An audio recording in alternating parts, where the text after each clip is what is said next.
Pakistan, a nation of 230 million people, rich in culture and history. But beneath its vibrant surface lie stories that shocked not just the nation, but the entire world. Today, we're diving deep into 10 of Pakistan's most shocking criminal cases, stories of betrayal, injustice, and tragedy that left scars on the collective memory of a nation. Some sparked reforms, others remain unsolved mysteries, but all of them changed Pakistan forever. Viewer discretion is advised. Let's begin this dark journey through Pakistan's most notorious crimes. Case 1. Javed Iqbal, the Monster of Lahore. Our first case takes us to Lahore in the late 1990s, where a man's confession would shock Pakistan to its core. Javed Iqbal, a name that still sends chills down the spine of anyone who remembers those dark days. In December 1999, Iqbal walked into a newspaper office and confessed to the unthinkable: the murder of 100 young boys. Street children, runaways, the forgotten souls of society's margins. He had systematically lured them, killed them, and dissolved their bodies in acid. His methods were methodical and horrifying. He would befriend vulnerable children, gain their trust, then take them to his house of horrors. The evidence was overwhelming. Photographs, detailed records, even body parts preserved as trophies. The case exposed Pakistan's failure to protect its most vulnerable citizens. These weren't just statistics. They were children with names, dreams, and families who would never see them again. The court's verdict was unprecedented: death by hanging, followed by dismemberment and disposal in acid. The same fate he had given his victims. But Iqbal would never face this sentence. He was found dead in his prison cell, having apparently taken his own life, leaving behind only questions and the haunting legacy of Pakistan's most prolific serial killer. Case 2. Shahzeb Khan murder, December 25, 2012. Christmas Day in Karachi was supposed to be a celebration, but for one family, it became their darkest nightmare. Shahzeb Khan, a 20-year-old university student from a middle-class family, attended a wedding with friends. A minor altercation over a parking dispute escalated when Shahzeb stood up to the harassment of his friend's sister by Sharup Yatoi and Siraj Talpo, sons of influential feudal families. What should have been a forgotten argument became a death sentence.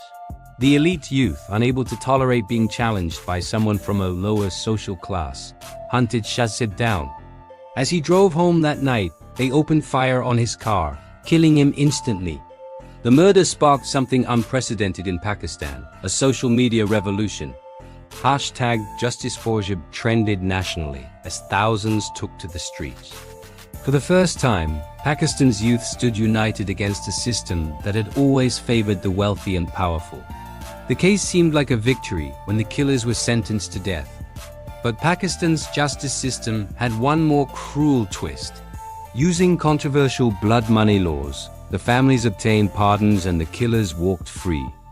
Shahzeb's murder became a symbol of everything wrong with Pakistan's justice system, where money and influence could literally buy you a license to kill. Case 3. Qandeel Baloch honor killing. In the age of social media, Qandeel Baloch became Pakistan's most controversial internet sensation. Bold, outspoken, and unapologetically herself, she challenged every social norm in a conservative society. Born Fawzia Hazim in a small Punjab village, she transformed herself into Qandeel Baloch, Pakistan's first social media celebrity. Her selfie videos, provocative posts, and fearless attitude made her famous, but also made her enemies. On July 15, 2016, her own brother, Wasim Azim, strangled her to death while she slept in her family home. His justification? She had brought dishonor to their family name. But Qandeel's murder did something unprecedented. It forced Pakistan to confront its honor-killing epidemic. Her death sparked nationwide protests and international condemnation. For the first time, the world was paying attention to Pakistan's treatment of women who dared to live on their own terms. The case led to historic legal reforms. Pakistan finally closed the loophole that allowed honor killers to escape justice by obtaining forgiveness from family members, since often, the killers were family members themselves. Qandeel's brother was sentenced to life imprisonment, but her legacy lived on. She had become more than a social media star. She became a symbol of women's struggle for freedom in Pakistan. Her death was tragic, but it sparked a conversation that continues to this day. Case 4. Zainab Ansari murder. January 2018, Qasr. 7-year-old Zainab Ansari disappeared while walking to her aunt's house for Quran lessons. What followed was 5 days of agonizing search, hope, and ultimately heartbreak that would shake Pakistan to its core. Zainab's body was found in a garbage dump. She had been raped and murdered, the 12th such case in Qasr in just 2 years. But Zainab's case was different. Her innocent face on missing posters sparked something unprecedented in Pakistan's history. The entire nation erupted. Hashtag Justice for Zainab became more than a hashtag, it became a war cry. Protests erupted from Karachi to Lahore. Even hardened politicians broke down in parliament. Pakistan had finally reached its breaking point. The investigation revealed the horrifying truth. Imran Ali, a 23-year-old serial predator, had been operating freely in Qasr. He confessed to murdering 8 children, including Zainab. CCTV footage showed him walking with her, holding her hand as he led her to her death. The trial was fast-tracked, and within months, Imran Ali was executed. But Zainab's case had already transformed Pakistan. New child protection laws were enacted, police procedures were reformed, and for the first time, protecting children became a national priority. Zainab didn't just become a victim, she became the catalyst for change that protected countless other children. Her death was a tragedy, but her legacy was hope. Case 5, Bahria Town Heist, August 2016, Karachi. In broad daylight, on one of Pakistan's busiest roads, a crime unfolded that seemed straight out of a Hollywood movie. A cash transport van carrying over 40 million rupees was making its routine run through Bahria town when suddenly multiple vehicles surrounded it. Armed men, moving with military precision, forced the van to stop. What happened next stunned even seasoned investigators. The robbers worked like a professional unit. Some blocked traffic, others disabled the van's security systems, while the rest transferred the cash to getaway vehicles. In less than 10 minutes, they had vanished with one of the largest cash hauls in Pakistani criminal history. The precision of the operation raised serious questions. How did they know the van's route? Why did security cameras mysteriously malfunction? The investigation revealed possible inside involvement, corruption within the transport company, and connections to organized crime syndicates. Several suspects were eventually arrested, but most of the money was never recovered. The case exposed the vulnerability of Pakistan's financial transport systems and the sophisticated nature of organized crime in urban Pakistan. The Bahria town heist wasn't just a robbery. It was a wake-up call about the evolving nature of crime in modern Pakistan.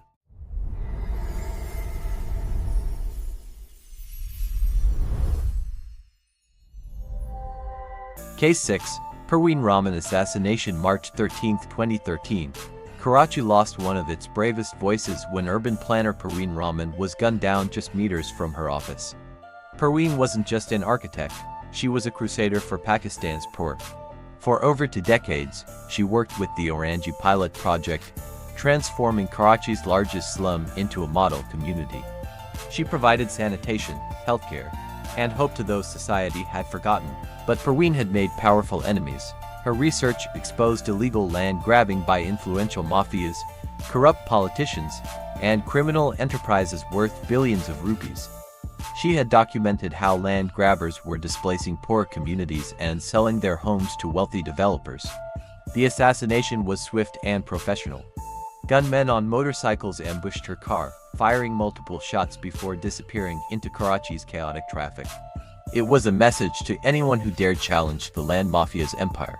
The case remained cold for years until 2020, when several suspects were finally convicted.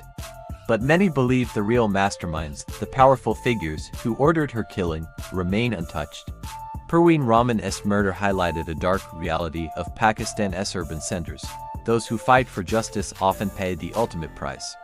She died defending the rights of the powerless, making her both a victim and a hero. Case 7, Saima Waheed, Case 1996. A case that would test the very foundations of Pakistan's legal system and spark debates about women's rights that continue today. Saima Waheed, from a wealthy Lahore family, allegedly chose to marry against her parents' wishes. Her family claimed she had been kidnapped and forced into marriage. Saima herself appeared in court, stating she had married willingly and was an adult capable of making her own decisions. The case reached Pakistan's Supreme Court, creating a legal and social earthquake. For the first time, the highest court had to decide, does a woman have the right to choose her own husband? Can parents force an adult daughter to annul her marriage? The proceedings were unprecedented. Saima testified that she was mentally sound, had married of her own free will, and wanted to stay with her chosen husband. Her family insisted she was being coerced and manipulated. The Supreme Court's decision was historic. They ruled in favor of Saima's autonomy, establishing that an adult woman cannot be forced to dissolve her marriage against her will. But questions lingered. Was Saima truly free to choose, or was she under pressure from her husband's family? The case exposed the complex dynamics of arranged marriages, family honor, and women's agency in Pakistani society. Regardless of the unanswered questions, the Saima White case became a landmark for women's rights in Pakistan, setting legal precedents that protected women's autonomy in marriage decisions. Case 8. Baldia Factory Fire September 11, 2012. Karachi's Baldia town witnessed what would become Pakistan's deadliest industrial disaster, but the truth behind the flames was even more horrifying than the tragedy itself. Ali Enterprise, a textile factory, was buzzing with over 300 workers when fire broke out around 6 p.m.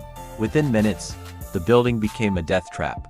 Exits were locked, windows were barred, and fire safety equipment was non-existent. Workers jumped from windows in desperation. Others were trapped inside, overcome by smoke and flames. When the fire was finally extinguished, over 250 people were dead, most of them young men and women who were just trying to earn a living. Initially, authorities blamed electrical faults and safety negligence. Factory owners were arrested for violating safety codes. But years later, a shocking truth emerged. This wasn't an accident, it was arson. Investigations revealed that the factory fire was deliberately set by political activists as part of an extortion scheme. When factory owners refused to pay protection money to a political party, the building was torched as a warning. The 250 workers became collateral damage in a criminal enterprise. The revelation exposed the deadly intersection of organized crime, political violence, and labor exploitation in Pakistan. Workers weren't just unsafe because of poor conditions, they were being murdered for their boss's refusal to pay bribes. The Baldia factory fire became a symbol of how Pakistan's most vulnerable citizens pay the price for systemic corruption and criminal politics. Case 9. Daniel Pearl murdered, January 2002. The world's attention turned to Pakistan when Wall Street Journal reporter Daniel Pearl disappeared in Karachi while investigating links between terrorist organizations and the Pakistani intelligence services.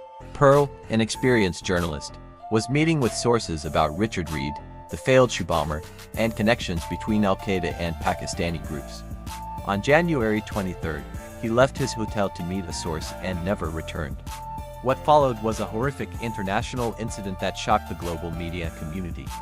Pearl's kidnappers, led by British-Pakistani militant Ahmed Omar Sheikh, demanded the release of Pakistani prisoners held at Guantanamo Bay and other demands. 3 weeks later, a video surfaced showing Pearl's brutal execution. The footage, too graphic to describe, sent shockwaves around the world and brought international condemnation of Pakistan's role in harboring terrorists. The case had far-reaching consequences. It highlighted Pakistan's complex relationship with militant groups during the War on Terror. International pressure mounted on Pakistan to crack down on terrorist networks operating within its borders. Ahmed Omar Sheikh and his accomplices were captured and sentenced to death, though the sentences were later commuted to life imprisonment after international pressure against capital punishment. Daniel Pearl's murder wasn't just a tragic loss of life, it became a turning point in Pakistan's relationship with the international community and its approach to combating terrorism within its borders. Case 10. Dr. Shazia Khalid Case 2005, Balochistan. The case of Dr. Shazia Khalid exposes one of Pakistan's darkest chapters, where seeking justice becomes more dangerous than the original crime. Dr. Khalid, a dedicated physician working at a remote gas plant in Suai, Balochistan, was brutally assaulted in her residence by a military officer. Instead of receiving support and justice, she found herself fighting a system determined to silence her. Rather than investigating the crime, authorities pressured her to stay quiet. When she refused to be silenced, she faced intimidation, death threats, and character assassination. The case was covered up, evidence was destroyed, and witnesses were pressured to change their testimonies. The international human rights community took notice. Dr. Khalid's case became a symbol of Pakistan's failure to protect women and provide justice to assault victims, especially when powerful institutions were involved.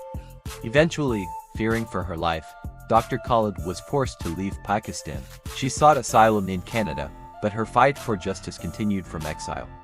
The case sparked international outrage and highlighted systemic issues in Pakistan's treatment of sexual assault cases. To this day, no one has been held accountable for the assault or the subsequent cover-up. Dr. Shazia Khalid's case remains a painful reminder of how institutional power can silence victims and deny justice. What shocked you the most about these cases? Which story do you think had the biggest impact on Pakistani society? Share your thoughts in the comments below. Don't forget to subscribe to Tales Beyond Borders for more deep dives into the world's most compelling true crime stories. Until next time, remember, understanding our darkest moments helps us work toward a brighter future.